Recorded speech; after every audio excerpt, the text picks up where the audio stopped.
বেজিংয়ে তারেক রহমান ও লি কিয়াংয়ের দ্বিপক্ষীয় বৈঠক, দুটি চুক্তি ও 13টি সমঝোতা স্মারক সই, চীনে প্রথম বিনিয়োগ কার্যালয় খোলার ঘোষণা। We are inviting Chinese companies to extend their value chain into Bangladesh. প্রায় 2 বছর পর ফিরছে ভারতের ট্যুরিস্ট ভিসা। 28 জুন থেকে আবেদন প্রাথমিকভাবে মিলবে দেশের 5টি কেন্দ্রে। দর্শক স্বাগত নিউজ 24 প্রবাসী সংবাদে। আপনাদের সাথে আছি আমি ফয়সাল মাহমুদ। দেখছিলেন বিআরবি কেবলস সংবাদ শিরোনাম। এবারে বিস্তারিত। চীনে বাংলাদেশের প্রথম বিনিয়োগ কার্যালয় খোলার ঘোষণা দিয়েছেন প্রধানমন্ত্রী তারেক রহমান। সেই সাথে বাংলাদেশে বিনিয়োগ করতে চীনা কোম্পানিগুলোকে আমন্ত্রণ জানিয়েছেন তিনি। বেজিংয়ে বাংলাদেশ ইনভেস্টমেন্ট ফোরামের বৈঠকে তিনি এই আহ্বান জানান। বেইজিং সফরে ব্যস্ত সময় কাটাচ্ছেন প্রধানমন্ত্রী তারেক রহমান। দিনের শুরুতেই যোগ দেন বাংলাদেশ ইনভেস্টমেন্ট ফোরামে। সেখানে আমন্ত্রণ জানানো হয় চীনের কয়েকশো ব্যবসায়ীকে। প্রধান অতিথির বক্তব্যে তারেক রহমান চীনা ব্যবসায়ীদের বাংলাদেশে বিনিয়োগের আমন্ত্রণ জানান। Bangladesh is open for business, ready for the future and keen to work with China, one of our long-standing and trusted friends. We are inviting Chinese companies to extend their value chain into Bangladesh. We can help Chinese companies serve global markets while benefiting from growing large domestic demand. Bangladesh এশিয়ার পরবর্তী অর্থনৈতিক বিস্ময়ের যৌথ রূপকার হওয়ার আহ্বান জানিয়ে তিনি বলেন, গতিশীল ও সেবাকেন্দ্রিক বিনিয়োগ পরিবেশের মাধ্যমে চীনের ব্যবসায়ীদের প্রবৃদ্ধিকে সহায়তা করাবে Bangladesh. Today, I am also happy to announce that soon we will be opening our first investment office in China. Our object is simple. Chinese investors should not have to wait until they arrive in Bangladesh to receive support. We want to be closer to you, speak to you more regularly, and help you move faster from interest to decision. We are also working hard to improve our broader investment ecosystem. এছাড়া প্রধানমন্ত্রী তারেক রহমানের সঙ্গে বৈঠক করেছেন চীনের পানি সম্পদ মন্ত্রী লি গোয়িং। বৈঠকে তিস্তা সহ বাংলাদেশের বিভিন্ন নদীর ব্যবস্থাপনায় দুই দেশের সহযোগিতা বৃদ্ধির বিষয়ে ঐকমত্য হয়। এর আগে তারেক রহমানের সঙ্গে সৌজন্য সাক্ষাৎ করেন চীনের কমিউনিস্ট পার্টির আন্তর্জাতিক বিভাগের মন্ত্রী লিও হাইসিং। বিএনপি ও চীনের কমিউনিস্ট পার্টির মধ্যে স্বাক্ষরিত সমঝোতা স্মারকের কথা উল্লেখ করে তিনি দুই দলের মধ্যে যোগাযোগ ও সহযোগিতা আরও জোরদারের আগ্রহ প্রকাশ করেন। তারেক রহমান বাংলাদেশের বিভিন্ন উন্নয়ন প্রকল্প এবং চীন বাংলাদেশ মৈত্রী হাসপাতাল নির্মাণে সেদেশের সহযোগিতা প্রত্যাশা করেন। Desk report, news 24। দ্বিপাক্ষিক সম্পর্ক উন্নয়নে বাংলাদেশ ও চীনের মধ্যে 13টি সমঝোতা স্মারক ও 2টি চুক্তি স্বাক্ষরিত হয়েছে। বেজিংয়ের গ্রেট হল অব দ্য পিপলে প্রধানমন্ত্রী তারেক রহমানের সঙ্গে চীনা প্রধানমন্ত্রী লি কিয়াংয়ের বৈঠক অনুষ্ঠিত হয়। এর আগে তারেক রহমানকে রাষ্ট্রীয় মর্যাদায় লাল গালিচা সংবর্ধনা ও গার্ড অব অনার দেওয়া হয়। বেজিং থেকে মারুফা রহমানের রিপোর্ট। রাজধানীর বেইজিংয়ে রাষ্ট্রীয় মর্যাদায় সাড়ম্বরে সংবর্ধনা দেওয়া হয় চীন সফররত বাংলাদেশের প্রধানমন্ত্রী তারেক রহমানকে। বেইজিংয়ের গ্রেট হল অব দি পিপলে তাকে স্বাগত জানান চীনের প্রধানমন্ত্রী লি সিয়াং। এ সময় তারেক রহমানকে লাল গালিচা সংবর্ধনা ও গার্ড অব অনার প্রদান করা হয়। আনুষ্ঠানিক সংবর্ধনায় দুই দেশের উচ্চ পর্যায়ের প্রতিনিধি দল উপস্থিত ছিলেন। পরে দ্বিপাক্ষিক বৈঠকে বসেন দুই প্রধানমন্ত্রী। স্বাক্ষরিত হয় বাংলাদেশ ও চীনের মধ্যে 13টি সমঝোতা স্মারক। চীনের প্রধানমন্ত্রীর আয়োজনে বিশেষ নৈশভোজে স্ত্রী ডক্টর জোবাইদা রহমানকে সাথে নিয়ে অংশ নেন প্রধানমন্ত্রী তারেক রহমান। পরে বেইজিংয়ে এক সংবাদ সম্মেলনে প্রধানমন্ত্রীর পররাষ্ট্র বিষয়ক উপদেষ্টা হুমায়ুন কবির ও প্রধানমন্ত্রীর কার্যালয়ের মুখপাত্র ডক্টর মাহাদি আমিন জানান, দেশের অবকাঠামো এবং অর্থনৈতিক উন্নয়নে স্বাক্ষরিত সমঝোতা স্মারকগুলো যুগান্তকারী ভূমিকা রাখবে। আমাদের এই সফরের মূল উদ্দেশ্য যেটা এমইউ তো একটা থাকবে, এমইউর পাশাপাশি দ্বিপাক্ষিক সম্পর্ককে কিভাবে আরো জোরদার করা যায় এবং যে ভিত্তির উপরে বাংলাদেশ চায়নার সম্পর্ক গড়ে উঠেছে, যেখানে bilateral mutual trust, mutual interest, mutual respect সবচেয়ে বেশি গুরুত্ব পেয়েছে, সেটাকে আমরা ধারণ করতে চাই। China welcomes Bangladesh's application for regional comprehensive economic partnership. সফরের অংশ হিসেবে শুক্রবার চীনের প্রেসিডেন্ট শি জিনপিং এর সঙ্গে সাক্ষাৎ হওয়ার কথা রয়েছে প্রধানমন্ত্রী তারেক রহমানের। ভূ রাজনৈতিক প্রেক্ষাপটে বাংলাদেশ দিনকে দিন গুরুত্বপূর্ণ হয়ে উঠছে। এবারকার চীন সফরে দেশটির উষ্ণ অভ্যর্থনা সেই বার্তাই দিচ্ছে বলে মনে করছেন বাংলাদেশের পররাষ্ট্র বিষয়ক উপদেষ্টা। এদিকে এবারকার সফর ঘিরে চীনের সাথে বিনিয়োগ, ঋণ এবং প্রকল্প কেন্দ্রিক যে সমস্ত আলাপ হয়েছে তার সবটুকুই বাংলাদেশের জন্য ইতিবাচক বার্তা দিচ্ছে। দেখার বিষয় এই সফর পরবর্তী সময়ে এই প্রকল্প, বিনিয়োগ এবং ঋণ সহায়তাগুলো কতখানি আলোর মুখ দেখে। Marufa Rahman, news 24, Beijing, China. দীর্ঘ প্রায় 2 বছর পর বাংলাদেশিদের জন্য পুনরায় ভারতের ট্যুরিস্ট ভিসা চালু হতে যাচ্ছে। আগামী 28 জুন থেকে শুরু হবে এই আবেদন প্রক্রিয়া। বৃহস্পতিবার বিকেলে রাজধানীর যমুনা ফিউচার পার্কে ভারতীয় ভিসা আবেদন কেন্দ্র পরিদর্শন শেষে এই সুখবর জানান ঢাকায় নিযুক্ত ভারতের নতুন হাইকমিশনার দীনেশ ত্রিবেদী। প্রাথমিকভাবে দেশের 5টি কেন্দ্র থেকে এই ভিসা মিলবে। দীর্ঘ 24 মাসের স্থবিরতা ভেঙে অবশেষে খুলছে প্রতিবেশী দেশটিতে ভ্রমণের দুয়ার। 2024 সালের আগস্টে রাজনৈতিক পট পরিবর্তন ও দেশজুড়ে অস্থিতিশীল পরিস্থিতির কারণে ভারতীয় ভিসা আবেদন কেন্দ্রগুলোর কার্যক্রম সাময়িকভাবে বন্ধ হয়ে গিয়েছিল। দীর্ঘদিন বন্ধ থাকার পর প্রথমে মেডিকেল ভিসা চালু হয়, আর এবার এলো ট্যুরিস্ট ভিসা চালুর ঘোষণা। We are resuming our normal visa applications for tourist visa. নবনিযুক্ত ভারতীয় হাইকমিশনার দীনেশ ত্রিবেদী রাজধানীর যমুনা ফিউচার পার্কের ভারতীয় ভিসা আবেদন কেন্দ্র আইভ্যাক পরিদর্শন করেন। পরে ব্রিফিংয়ে তিনি ঘোষণা দেন, অপেক্ষার অবসান ঘটিয়ে আগামী 28 জুন থেকে আবারও বাংলাদেশিদের জন্য পর্যটন ভিসার আবেদন গ্রহণ শুরু করতে যাচ্ছে ভারত। টুরিস্ট ভিসা ওপেন যা নর্মালসি আছে ওইটা করে দিলাম, আর ওইটা আরম্ভ হবে 28 জুন থেকে। ওই নর্মাল ভিসা অপারেশন যাকে বলে ফর টুরিস্ট ভিসা। হাইকমিশনার জানান, প্রাথমিক পর্যায়ে দেশের 5টি প্রধান কেন্দ্র ঢাকা, চট্টগ্রাম, খুলনা, সিলেট ও রাজশাহী থেকে মিলবে এই পর্যটন ভিসা। পর্যায়ক্রমে অন্যান্য কেন্দ্রগুলোর কার্যক্রমও স্বাভাবিক হবে। সেই সাথে সম্প্রসারিত হবে মেডিকেল ভিসার পরিধিও। মেডিকেল ভিসা তো এমার্জেন্সিতে আগে সাবমিট হতো, ওইটা চলবে। এখনই 5 জায়গা আমি নামটা পড়ে দিলাম, 5 সেন্টারে হবে, কিন্তু আস্তে আস্তে আমি ওই সেন্টারগুলো যা আগে ছিল ওইটা বাড়াবো। এর আগে রাষ্ট্রপতি মোহাম্মদ শাহাবুদ্দিনের কাছে নিজের পরিচয়পত্র পেশ করেন দীনেশ ত্রিবেদী। আল মোহাইমিনুল খান, নিউজ 24, ঢাকা। বাংলাদেশে নিযুক্ত ভারতের হাইকমিশনার দীনেশ ত্রিবেদীকে কেন্দ্রীয় মন্ত্রিসভার ক্যাবিনেট মন্ত্রীর পদমর্যাদা দিয়েছে।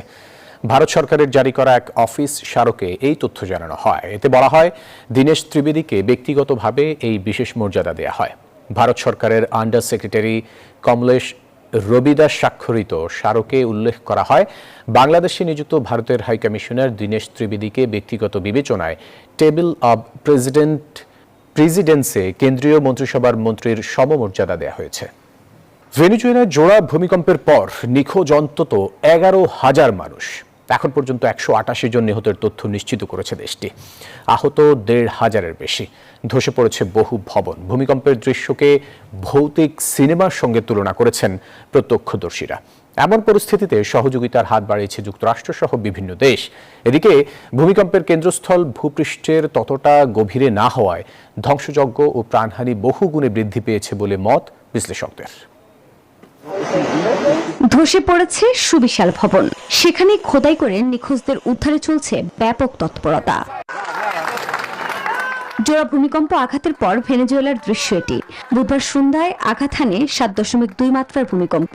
মাত্র 1 মিনিটের ব্যবধানে 7.5 মাত্রার আরও একটি শক্তিশালী কম্পন অনুভূত হয়, যার উৎপত্তি ভূপৃষ্ঠের মাত্র 10 কিলোমিটার গভীরে।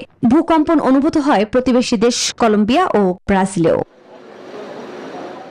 জোড়া ভূমিকম্পে রাজধানী কারাকাস, কারাবোবো, মিরান্দা ও ট্রুহিও রাজ্যে ব্যাপক ক্ষয়ক্ষতি হয়েছে। ছাদ ধসে পড়েছে মাইকেতিয়া আন্তর্জাতিক বিমানবন্দরের। লা গুয়ারা ফ্যালকনকে ঘোষণা করা হয়েছে দুর্যোগ কবলিত এলাকা হিসেবে। আবাসিক ভবন, হোটেল ও ব্যবসা প্রতিষ্ঠানের ধ্বংসস্তূপে চাপা পড়ে প্রাণ গেছে বহু মানুষের। এতে নিখোঁজ অন্তত 11,000 মানুষ। একে ভৌতিক সিনেমার সঙ্গে তুলনা করেছেন প্রত্যক্ষদর্শীরা।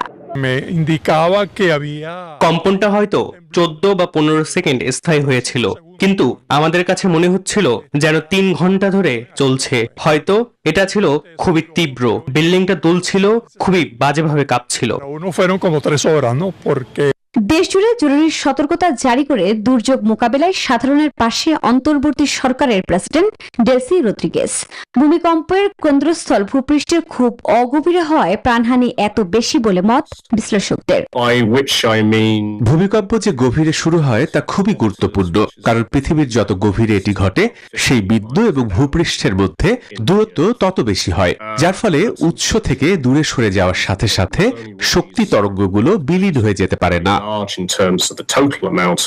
উদ্ধার কাজ সহ কারাকাসকে চিকিৎসা সরঞ্জাম, খাদ্য ও মানবিক সহায়তা পাঠাতে শুরু করেছে যুক্তরাষ্ট্র, চীন ও ল্যাটিন আমেরিকার বিভিন্ন দেশ। আফরিন মৌ, নিউজ 24। 1 মিনিটের ব্যবধানে 2 বার শক্তিশালী ভূমিকম্প।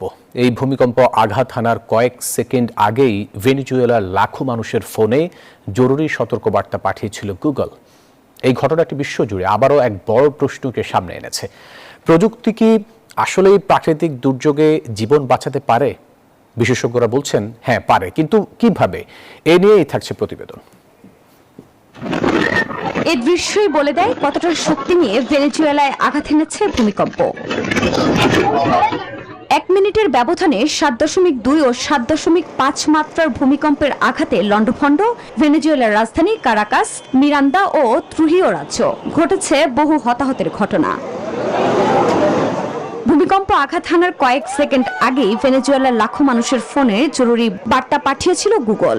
একই দিনে জাপানেও 7.2 মাত্রার ভূমিকম্পের কয়েক সেকেন্ড আগেই মোবাইলে সতর্ক বার্তার সাইরেন বেজে ওঠে। বিশেষজ্ঞরা বলছেন মানুষের হাতে থাকা অ্যান্ড্রয়েড ফোনগুলোকে গুগল বিশাল সেন্সর নেটওয়ার্ক হিসেবে ব্যবহার করে। ফোনের ভেতরে থাকা মোশন সেন্সর ভূমিকম্পের প্রাথমিক ও দ্রুত গতির তরঙ্গ শনাক্ত করতে পারে। নির্দিষ্ট এলাকার অসংখ্য ফোন একসঙ্গে এই কম্পন টের পেলে গুগলের অ্যালগোরিদম তাৎক্ষণিকভাবে ভূমিকম্পের স্থান ও তীব্রতা মেপে ফেলে। পাশাপাশি আশপাশের সব ফোনে দ্রুত নোটিফিকেশন পাঠিয়ে দেয়। বিশেষজ্ঞরা বলছেন সতর্ক বার্তাটি ঝাঁকুনির কয়েক সেকেন্ড আগে ফোনে আসে, তবে এ সময়ের মধ্যেই মানুষ বিপজ্জনক কাঠামো থেকে দূরে সরে যেতে পারে। তারা জানান এই প্রযুক্তি ব্যবহার কেবল ভূমিকম্পেই সীমাবদ্ধ নয়, ক্লাউড কম্পিউটিং এবং রিয়েল টাইম ডেটা নেটওয়ার্ক ব্যবহার করে বন্যা ও ঝড়ের মতো দুর্যোগেও মানুষকে আগে থেকে সচেতন করা সম্ভব। আফরিন মৌ, নিউজ 24। পবিত্র আশুরা উপলক্ষে মালদ্বীপে ধর্মীয় ভাব গাম্ভীর্য ও যথাযোগ্য মর্যাদায় ওয়াজ, মিলাদ ও দোয়া মাহফিল অনুষ্ঠিত হয়েছে। মদিনার জামাত মালদ্বীপ শাখার উদ্যোগে আয়োজিত এই অনুষ্ঠানে সভাপতিত্ব করেন হাফেজ মাওলানা মোহাম্মদ ইসরাফিল। অনুষ্ঠানে ইসলামের ইতিহাসে পবিত্র আশুরার গুরুত্ব, ত্যাগ, ধৈর্য, আত্মশুদ্ধি এবং ন্যায় প্রতিষ্ঠার শিক্ষা নিয়ে বিস্তারিত আলোচনা করা হয়। শেষে দেশ, জাতি ও বিশ্ব মুসলিম উম্মার শান্তি, সমৃদ্ধি ও কল্যাণ কামনায় বিশেষ দোয়া ও মোনাজাত অনুষ্ঠিত হয়। 2023 সালের তুলনায় 2025 সালে অন্তর্বর্তীকালীন সরকারের সময়ে সেবা খাতে দুর্নীতি হয়েছে 15% বেশি। এমন তথ্য উঠে এসেছে ট্রান্সপারেন্সি ইন্টারন্যাশনাল বাংলাদেশ টিআইবির এক জরিপে। রাজধানীর ধানমন্ডিতে জরিপের চূড়ান্ত ফলাফল প্রকাশ করে সংস্থাটি জানায়, এই সময়ে ঘুষ নেওয়া হয়েছে 12,633 কোটি টাকা। সীমাহীন দুর্নীতি, স্বজনপ্রীতি, লুটপাট ও দুঃশাসনের বিরুদ্ধে জেগে উঠেছিল বৈষম্য বিরোধী ছাত্র আন্দোলন। 24-এর ছাত্র জনতার গণঅভ্যুত্থানে ফ্যাসিবাদী সরকারের বিদায় হয়। নতুন বাংলাদেশ গড়ার প্রত্যয়ে ডক্টর ইউনূসের নেতৃত্বে দেশের দায়িত্ব নেয় অন্তর্বর্তী সরকার। রাষ্ট্র সংস্কারের ব্রত নিয়ে গঠন করা এই সরকারের সময়ে সেবা খাতে গঠিত ভয়াবহ দুর্নীতির তথ্য দিল টিআইবি। যেসব খাতে কমেছে তার মধ্যে রয়েছে ভূমি, বিদ্যুৎ, পাসপোর্ট ইত্যাদি। আর যেসব খাতে বেড়েছে তার মধ্যে রয়েছে ব্যাংকিং, শিক্ষা, আইন শৃঙ্খলা রক্ষাকারী সংস্থা, স্থানীয় সরকার প্রতিষ্ঠান এবং বিআরটিএ। বিভিন্ন খাতে সেবা নিতে গিয়ে শহরের তুলনায় ঘুষের শিকার পরিবারের সংখ্যা গ্রামাঞ্চলে বেশি। স্বাস্থ্য সেবায় টিকিট সংগ্রহ ও কৃষি খাতে সার প্রাপ্তির মতো সেবায় ঘুষের বা নিয়ম বহির্ভূত অর্থের লেনদেনের হার দ্বিগুণ থেকে প্রায় 5 গুণ পর্যন্ত বৃদ্ধি পেয়েছে। দুর্নীতিতে জড়িতদের আইনের আওতায় আনার পাশাপাশি সেবাদাতাদের জন্য আচরণবিধি প্রণয়নের সুপারিশ করেছে টিআইবি। আমরা মনে করি যে এটি একটা ধারাবাহিকতা, এই যে দুর্নীতির বিচার হয় না, প্রতিরোধ হয় না, প্রতিকার হয় না, যারা দুর্নীতি করে তাদেরকে এমনকি পুরস্কৃত করা হয়, এটা উত্তরদাতারা বলেছেন। এটি হচ্ছে যে বিকাশমান যে চিত্র, সেটার অন্যতম কারণ। দলীয় অবস্থানের ঊর্ধ্বে উঠে দুদকের স্বাধীনতা নিশ্চিতের আহ্বান জানিয়েছেন টিআইবি। অপশাসন সুশাসনের ঘাড়িত। সামিয়া মাহতাব রোজা, নিউজ 24, ঢাকা। গত 4 মাসে সরকারের ঋণের পরিমাণ বেড়ে দাঁড়িয়েছে 24 লাখ কোটি টাকা। জাতীয় সংসদে বাজেট অধিবেশনে এমনটা তুলে ধরেছেন বিরোধী দলের সংসদ সদস্য আক্তার হোসেন। এদিকে দেশে ভয়াবহ হারে অ্যান্টিবায়োটিকের ব্যবহার বাড়ছে বলে লিখিত বক্তব্যে জানিয়েছেন স্বাস্থ্যমন্ত্রী। বাজেট আলোচনায় জনস্বার্থে স্পিকারের দৃষ্টি আকর্ষণ করেন ক্ষমতাসীন দলের সংসদ সদস্য জয়নাল আবদিন ফারুক। বলেন, দেশের 4টি টেলিফোন কোম্পানির কাছে সরকারের 13,000 কোটি টাকা পাওনা। এছাড়া ছুটির দিনে বিমানের টিকিটের অস্বাভাবিক মূল্যবৃদ্ধির বিষয়টিও স্পিকারের দৃষ্টিতে আনেন তিনি। রেজা কিবরিয়া ব্যাংক ঋণের সুদের হার কমানোর আহ্বান জানান, আর শেখ মুজিবুর রহমান ইকবাল বলেন, বাজেট জনবান্ধব এবং পিছিয়ে থাকা এলাকার উন্নয়নে সহায়ক হবে। এই কয়েক মাসেই এই ঋণের পরিমাণ কিন্তু আরো 1 লাখ কোটি টাকার উপরে বেড়ে এখন 24 লাখ কোটি টাকা এটা রূপান্তরিত হয়েছে। যেসব মালিকেরা এই ব্যাংকগুলোকে দেউলিয়া করেছে, টাকা পাচার করেছে, এই ব্যাংকগুলো থেকে লুটপাট করেছে, সেই মালিকগুলোর কাছেই মাত্র 7.5% টাকার কথা বলে, ব্যাক দেওয়ার কথা বলে আবারও সেই মালিকদের কাছেই ব্যাংকগুলোকে পুনরায় ফিরিয়ে দেওয়ার ফায়দা কি হতে পারে সেটা আমাদের মাননীয় অর্থমন্ত্রী যদি আমাদেরকে বলেন, তাহলে আমরা এই সংসদে কৃতজ্ঞ থাকতে পারি। মাননীয় স্পিকার, আমাদের অর্থমন্ত্রী এমন একটা ব্যাকবোন বানাতে চেষ্টা করছে যেটার উপরে আমরা নেক্সট 5 বছরের ডেভেলপমেন্ট আমরা দাঁড়া করাতে পারি। করের আওতা বাড়িয়ে সরকারের রাজস্ব সংগ্রহ বাড়ানোর উদ্যোগকে সাহসী সিদ্ধান্ত বলছেন অর্থনীতিবিদরা। তাদের মতে মুদির দোকান, বিউটি পার্লার সহ 16 খাতে কর আরোপ হলে ইতিবাচক প্রভাব পড়বে অর্থনীতিতে। কর ব্যবস্থাপনায় আসবে ভারসাম্য। তবে কর আদায় প্রক্রিয়া সহজ এবং ভোগান্তিমুক্ত রাখার উপর গুরুত্ব দিচ্ছেন তারা। বিস্তারিত জানাচ্ছেন শালি জয়। রাজধানীর কাঁঠালবাগান এলাকার মুদি ব্যবসায়ী বিধানচন্দ্র চাল, ডাল, তেল সহ নিত্য প্রয়োজনীয় পণ্য বিক্রি করেন স্থানীয় মধ্য আর নিম্ন আয়ের মানুষের কাছে। আগামী বছর থেকে তার ব্যবসাকে করের আওতায় আনার পরিকল্পনা করছে সরকার। নতুন করে ঘোষণা সরকার দিয়েছে 26 এবং 27 সালের, যে ছোটখাটো মুদি দোকান, টং দোকান, পানের দোকান, এদের আবার ভ্যাটের আওতার ভিতরে আনবে। শুধু মুদির দোকানই নয়, এখন থেকে টাইলস, স্যানিটারি পণ্য, হার্ডওয়্যারের দোকান, বিউটি পার্লার, কনফেকশনারি, রেস্তোরাঁ সহ প্রাতিষ্ঠানিক কর ব্যবস্থার বাইরে থাকা বা সীমিত কর কাঠামোর মধ্যে থাকা 16 ধরনের ব্যবসা খাতকে করের আওতায় আনার উদ্যোগ নিয়েছে সরকার। আর এ নিয়ে এ খাতের ব্যবসায়ীদের মধ্যে আছে মিশ্র প্রতিক্রিয়া। একটা পণ্য যখন আমি কাস্টমার কাছে 70 টাকা বিক্রি করে ফেলছি, তারপর যখন তার কাছে বলবো যে স্যার এটা আরো ব্যাট যোগ হয়েছে, তখন তাই 1 লাখ টাকা বিল করলাম আর আপনার 15% ব্যাট। তারা আইসা কিন্তু সেই জিনিসটা বোঝেন না, কেন তারা আইসা বলে যে কম কত। আমার ব্যবসা ছোট, আমি কম ব্যাট দিচ্ছি, আরেকজনের ব্যবসা বড়, সে বেশি ব্যাট দিবে। এই টাকাটা যদি আমাদের জন্য সরকার উন্নয়নমূলক কাজ করে, আমরা সুবিধাগুলো বুক করতে পারবো। অর্থনীতিবিদরা মনে করছেন আওতা বাড়ানোয় ভারসাম্য আসবে কর ব্যবস্থাপনায়। তাদের মতে করের হার বাড়ানোর চেয়ে করদাতার সংখ্যা বাড়ানোই বেশি টেকসই পথ। আমাদের অর্থনীতির যে কাঠামো আছে সেখানে ইনফর্মাল সেক্টরটা অনেক বড়, আর এটার ইমপ্লিকেশন হচ্ছে যে আমরা এখান থেকে যে কর আদায় করার সম্ভাবনা সেটা থেকে আমরা বঞ্চিত হই। সুতরাং এটা একটা সাহসী সিদ্ধান্ত হিসেবেই আমাদেরকে স্বাগত জানাতে হবে। 4.5 লক্ষ টাকা হলে ট্যাক্সের আওতায় আসতেছে, তো তাদেরকে অ্যানুয়াল ইনকাম সেটা অ্যাকসেপ্ট করতেছে না, আগে করেন নাই, সেটা আলাদা কথা। দেশের কয়েক লক্ষ কোটি টাকার অনানুষ্ঠানিক খাতে কর সংগ্রহের পদ্ধতি কি হবে তা সরকারকে দ্রুতই পরিষ্কার করা উচিত মনে করেন এই অর্থনীতিবিদ। মুদির দোকান হোক আর যাই হোক, সবাই তো মোবাইল ফাইন্যান্সিয়াল সার্ভিস ব্যবহার করে। আজকাল সবাই মোবাইল টেকনোলজির সঙ্গে সম্পৃক্ত। এটাকে খুব স্বচ্ছ হতে হবে, সহজ হতে হবে, আর কোনো হ্যারাসমেন্ট মুক্ত হতে হবে। তাহলে আমার মনে হয় যে জনগণ এর সুফল পাবে। গত অর্থ বছরে মূল্য সংযোজন কর বাবদ রাজস্ব সংগ্রহ ছিল 1,42,000 কোটি টাকার মতো। এবার তা আরও বাড়ানোর লক্ষ্য সরকারের। শাহ আলী জয়, নিউজ 24, ঢাকা।